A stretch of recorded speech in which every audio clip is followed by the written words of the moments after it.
So my objective today is really just to educate about mobile. I've divided sort of my slides into 4 categories, which we'll get to. So $67 billion, this red that you see starting to emerge, that's data revenue, okay? But it's text messaging, it's downloadable content and ringtones, wallpapers, anything where you're paying $5 a month to access the mobile web and do mobile search, surf mobile websites, anything that's non-voice, so ring back tones. I don't know if you've ever, anybody's called somebody and instead of hearing the phone ring, you actually hear a song. And sure enough, I mean, data revenue has become the primary driver for a lot of the advertising and sponsorship campaigns for the carriers. We've actually sort of matured in the industry, whereas 3 years ago, it was all about polyphonic ringtones, which was literally like a guy with a Casio keyboard recording something, selling it for $4, and every teenager in the country would buy this. So we've kind of migrated from a polyphonic world into what they call master tones, which are the actual licensed copy of a song from a record label. And you had a lot of these third-party companies kind of go out of business because the record labels did direct deals with the carriers. Right. The industry was rallying, saying, hey, we need this. If we're going to sell advertising and we're going to get people excited about using mobile as a marketing medium, we need to show them that people are using it.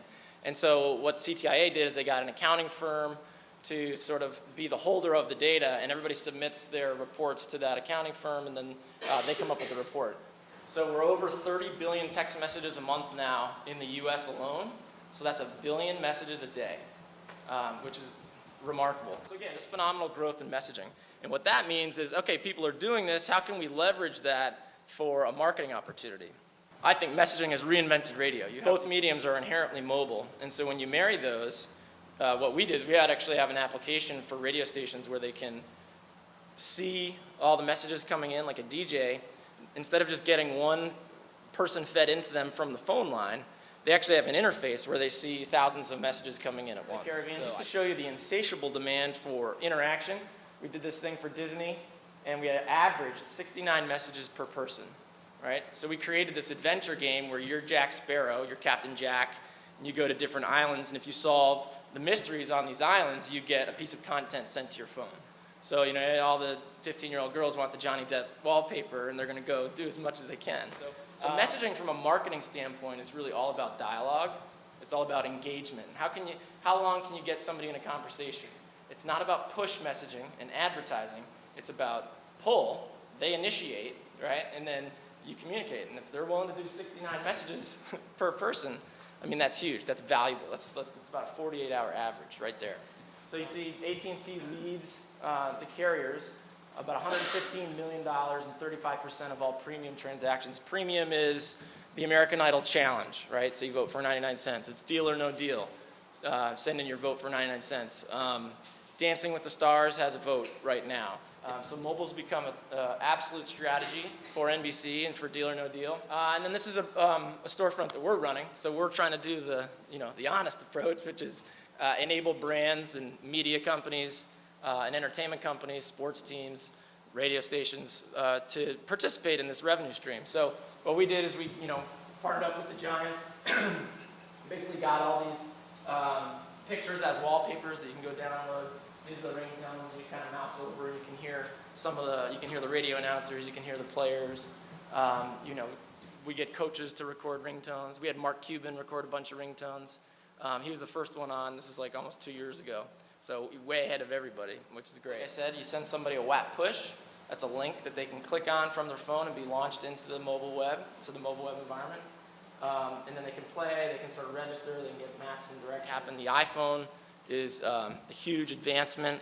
Sort of you have every handset manufacturer out there trying to, freaking out, going, okay, how are we going to match this? And so social networking, huge buzzword right now, everywhere, but also in mobile. So you got Facebook launching mobile applications. They basically sort of released APIs and said, hey, anybody can develop anything, and you can make some of the revenue that you help generate. But the users are typing faster. There's more clicks on results, which is good. There's more queries per every individual session. And the queries are getting more varied. So people are searching for a much wider variety of things. They're not necessarily just searching for a sports score or the news headline. It's local search. I think it's all about local search. People are getting more demanding with, oh, hey, I can look for this, and that sort of just splinters the total population of searches that's happening.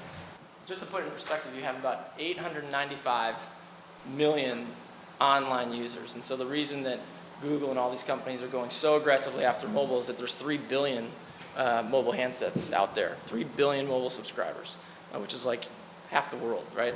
And you can get Google AdWords online in 200 countries, and you can get Google AdWords on mobile in 13. So you're basically most of the Western European countries, US, India, China. So they're going after the big markets. One of the best ways to get people to a website, if you're doing like TV advertising or web advertising, is have a mobile call to action, right? Which is like text message info, because they're sitting there with their phone in their hand. They can simply send a text message, and then you send back the link, right? So most car commercials right now, they all have the domain. A lot of commercials have the URLs, but you have to remember, or you have to write it down, or if you hear something on the radio, you have to write it down. So by simply just saying, driving that call to action on traditional media to be text in a keyword and get information back, that information back could be a URL.